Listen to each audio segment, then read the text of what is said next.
Welcome to Wii U Quick Reviews, the show where I review any Wii U game as quickly as possible. Today's game is... Let's get started.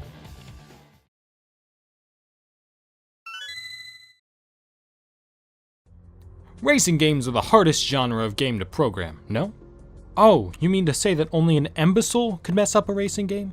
Well, straight from the company that published 007 Legends, the Wii U received Fast and Furious Showdown just a year later. And what do you know, it's fundamentally broken as well.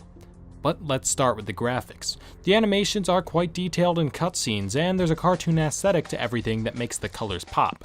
But every character in this game looks just a bit too human, causing them to hit the uncanny valley and look genuinely unsettling. When you get into gameplay, however, speaking animations cease to exist.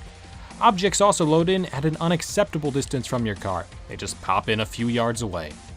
The story is also a mess, in the exact same way as 007 Legends, in fact. It's a mishmash of all the films, loosely tied together by a boring conversation.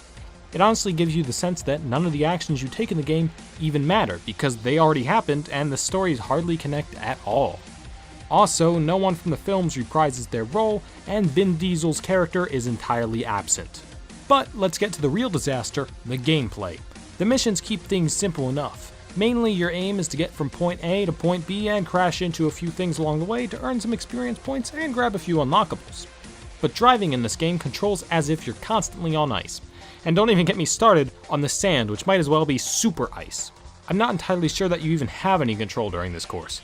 It could just be a cruel trick, a simulation of control.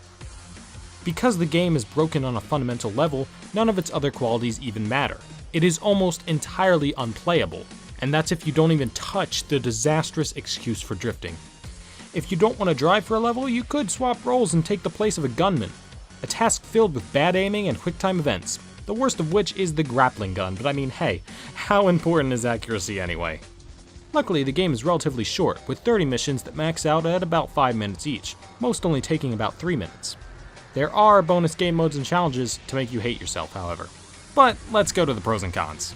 There are a multitude of game modes to keep you occupied, although the main campaign is a little short. Co-op play is encouraged, but you will never find anyone who wants to play this game with you, so it doesn't really matter. There's a lot of customization available, although it really doesn't do all that much, and even a decent soundtrack. But the graphics, and especially the gameplay, remove any possible charm this game could ever have. Not to mention its $20 price tag, pretty hefty for what it offers. As for the switchability factor, please no. I'd rather not have to look at this game again. That said, I had an alright time playing this game. It was certainly fun at some points, but others were so unbearable that the game as a whole suffered immensely. Overall, Fast and Furious Showdown is a licensed disaster. Don't touch it. Ever. Get a restraining order against this game.